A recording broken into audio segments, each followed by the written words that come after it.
Blood pressure वाली mechanism याद है? हाँ। बताओ एक बार वो ब्लड प्रेशर वाली मैकेनिज्म एक बार रिवीजन करो।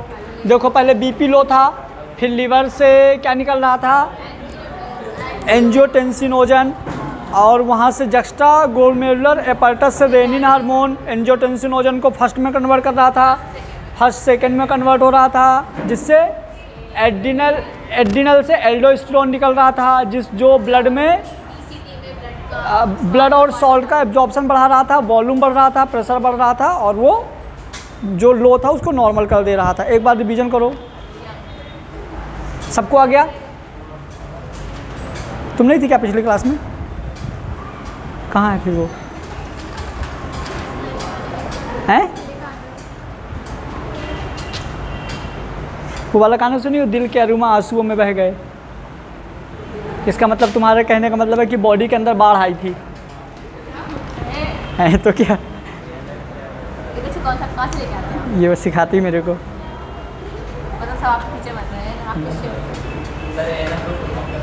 क्या? एंटी नाइट्राइटिक फैक्टर लिखा तो था उसमें। क्या तुम पीछे बैठी थी तो तुम्हारी आदत नहीं गई है ना? मतलब तुम आगे खिसक नहीं सकती, टेबल पीछे खिसका रही। देखो जेएम जक्स्टामेडुलरी नेफ्रॉन। चलो पहले इसको समझ लो, मेरी बात ध्यान से सुनना। अपन क्या पढ़ रहे हैं?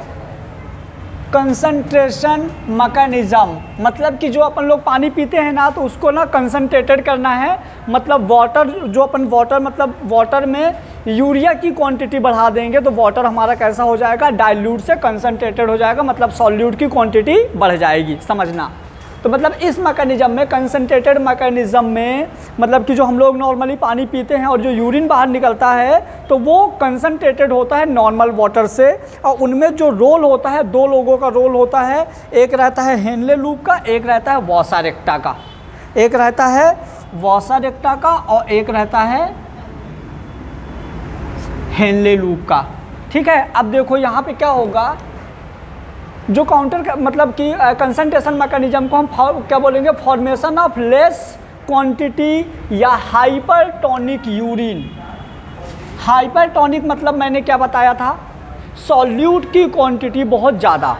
हाइपरटोनिक अभी बताया था, सॉल्यूट की क्वांटिटी बहुत ज़्यादा। मतलब कि यदि मानो कि यदि अपना जो किडनी होता है एक दिन में 180 लीटर ब्लड को फिल्टर करता है और उनमें से सिर्फ 1% पार्ट जो होता है वो यूरिन में कन्वर्ट होता है। ठीक है। अब 180 लीटर का 1% क्या? 1 से 1.5 लीटर मैंने लिखवाया था, है ना? तो अब वहाँ पे क्या होता है, एक अपने को इसके लिए मैकेनिज्म पढ़ना है, काउंटर करेंट मैकेनिज्म या काउंटर करेंट सिस्टम।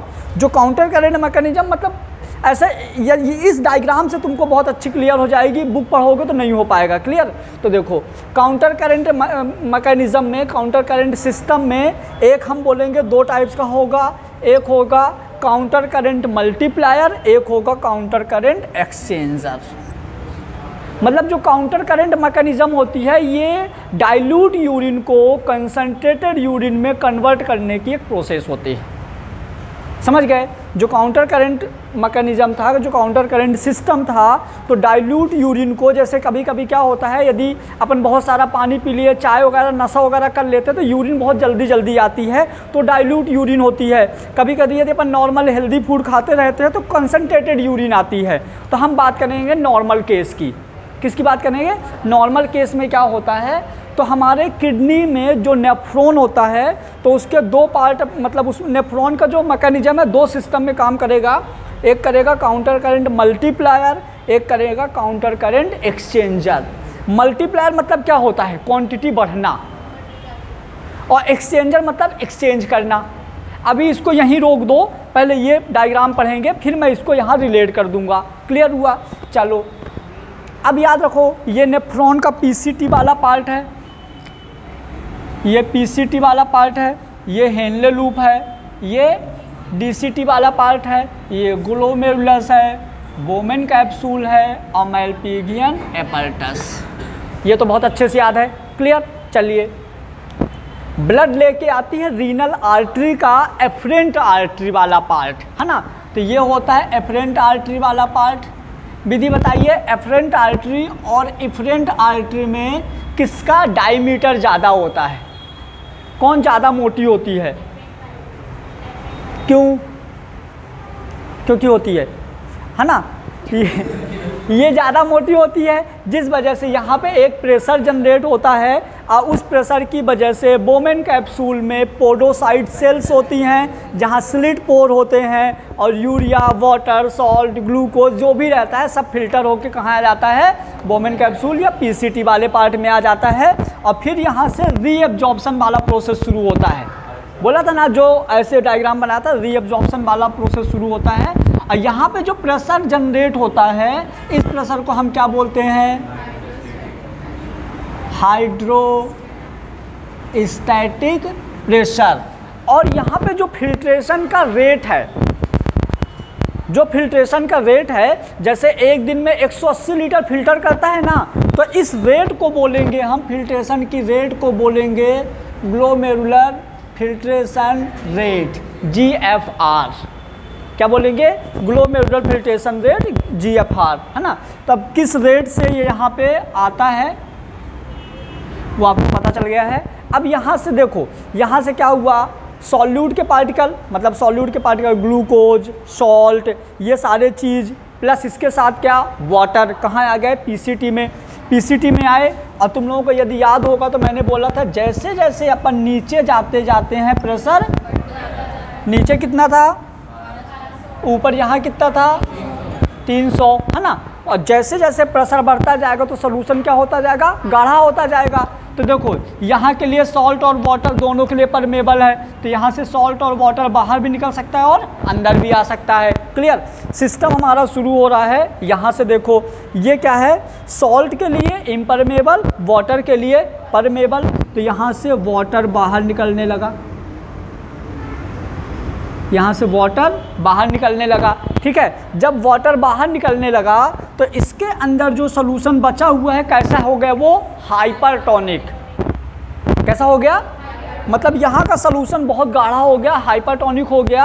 और इधर का जैसे जैसे हम ऊपर जाने लगे तो इधर प्रेशर कम होने लगा, ऊपर जाने पर प्रेशर कम होने लगा, प्रेशर कम होने लगा तो ये सोल्यूशन फिर से कैसा होगा? हाइपोटोनिक। फिर से ये हाइपोटोनिक ये होने लगेगा। जब ये फिर से हाइपोटोनिक होने लगेगा, मतलब कि अब यहाँ से क्या होगा? सॉल्ट बाहर निकलेगा। क्या बाहर निकलेगा? सॉल्ट। मैंने बोला था सॉल्यूशन को पतला करने का दो तरीका है। क्या क्या? या तो या सॉल्ट उसके अंदर डाल दो या पानी निकाल दो, दोनों केस में कैसा होगा? हाइपरटोनिक। ठीक, इसके बाद यहाँ से सॉल्ट निकला। अब समझना मेरी बात ध्यान से। अब यहाँ पे क्या हुआ? Counter current multiplier.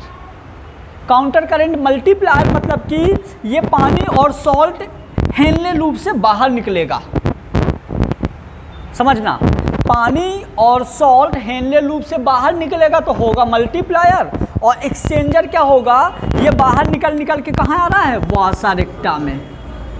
हर पिछले क्लास में तुमने पूछा था ना ये गया कहाँ, तो ये कहाँ जाएगा? वासा रेक्टा में, है ना। वासा रेक्टा में गया तो वासा रेक्टा में होता है क्या? एक्सचेंजर। तो देखिए, यहाँ से जो भी सॉल्यूट की और सॉल्यूशन की जो क्वांटिटी थी तो मल्टीप्लाई हुई, बाहर निकली, और ये क्या हुआ? जाके वासा रेक्टा में क्या हुआ? एब्जॉर्ब हो गई, मतलब एक्सचेंजर हो गया। इन दोनों के बीच में इन दोनों का एक्सचेंज हुआ। तो अपने मन में ये जो डाउट था कि यार ये पानी और सॉल्ट निकल के कहाँ जा रहा है, वो क्लियर हुआ। अब देखो, ये वाटर और सॉल्ट निकल के कहाँ आ गए? आर्टरी में। समझना ध्यान से। अब जैसे ये जो हमारा वासा रेक्टा वाला पार्ट है, किसका पार्ट है? अब ये समझो तो बड़ा मजा आएगा। यहाँ से रीनल आर्टरी का एफरेंट आर्टरी वाला पार्ट आया। रुक जाओ, रीनल आर्टरी का एफरेंट आर्टरी वाला पार्ट आया। ग्लोमेरुलर रेट के बाद इफरेंट आर्टरी बाहर निकली। इफरेंट आर्टरी जब बाहर निकली तो आके यहाँ पे बहुत सारी ब्रांचेज उसकी खुलती हैं। इफरेंट आर्टरी की यहाँ ब्रांचेज खुलती हैं, जिसको हम बोलते हैं नेटवर्क। क्या बोलते हैं? Network of artery. ये आर्टरी का बहुत सारा नेटवर्क बनता है। अब इन आर्टरी की एक ऐसी ब्रांच जो हेनले लूप को कवर करती है, एफरेंट आर्टरी का वो वाली ब्रांच जो हेनले लूप को क्या करती है, कवर करती है। ये हेनले लूप को कवर कर रही है, इसको हम क्या बोल रहे हैं, वासा रेक्टा। और जो आर्टरी की वो वाली ब्रांच जो हेनले लूप को कवर करती है वो क्या काम कर रही है, काउंटर करंट एक्सचेंजर का। किसका काम कर रही है, काउंटर करंट एक्सचेंजर का। और उसी को हमने नाम दे दिया वासा रेक्टा। तो वासा रेक्टा कोई अलग से नहीं है, वासा रेक्टा एफरेंट आर्टरी का ही एक ब्रांच है जो हेनले लूप को क्या कर रही है, कवर कर रही है, जो कि काउंटर करंट एक्सचेंजर में हेल्प करता है। जो सॉल्ट और वाटर बाहर निकल रहा था ना हेनले लूप से, तो उनको एब्जॉर्ब कर रहा है। ठीक है, तो ये हो गया हमारा। अब देखो क्या हुआ, यहाँ से मान लीजिए आप कि 2 लीटर मान लो यूरिन आया था, यहाँ से 2 लीटर यूरिन आया। अब 2 लीटर यूरिन में कुछ पानी यहाँ निकल गया, कुछ सॉल्ट यहाँ निकल गया, तो टोटल हमारा 200 ml बचा या 300 ml बचा। ठीक है, बाकी क्या हुआ, फिर से वहीं आ गया, जहाँ से आया था फिर से वहीं चला गया। देखो ना, नहीं समझ में आया, रीनल आर्टरी से नेफ्रॉन में आया था, रीनल वेन से चला गया, समझ गए। तो रीनल आर्टरी से जो आया था रीनल वेन से चला गया। जब मैंने किडनी का डायग्राम बनाया था ना, तो स्टार्टिंग में ही 2 बनाया था, एक रीनल आर्टरी एक रीनल वेन। हमने बोला था एक ब्लड लेके आती है, एक ब्लड लेके जाती है। तो ये यहाँ से अच्छा क्लियर हो रहा है। देखिए रीनल आर्टरी ये वाली ब्लड लेके आई थी, ये पूरा यहाँ पे उसका जो ब्लड वगैरह हुआ, यहाँ ब्लड का मल्टीप्लाई एक्सचेंज हुआ, एक्सचेंज होने के बाद जो बाद में निकली, तो यहाँ पे पूरा ये नेटवर्क होगा जिनको हम नॉर्मली कैपिलरी वर्ड यूज करते हैं। ठीक है, ये नेटवर्क के बाद रीनल वेन से फिर से वो बाहर निकल गई, तो ये हो गया हमारा कंप्लीट। बोलो क्या बोल रहे थे। अब एक बार फिर से पूरा चैप्टर सुन लो, एनसीईआरटी घर जाके कम। हाँ बोलो। ये रीनल वेन में पहुंचेगा, और रीनल वेन से मतलब इम्प्योर ब्लड, फिर ये जाएगा लंग्स में, प्योर होगा, फिर वो साइकिल लगातार चलती रहेगी। एक बार फिर से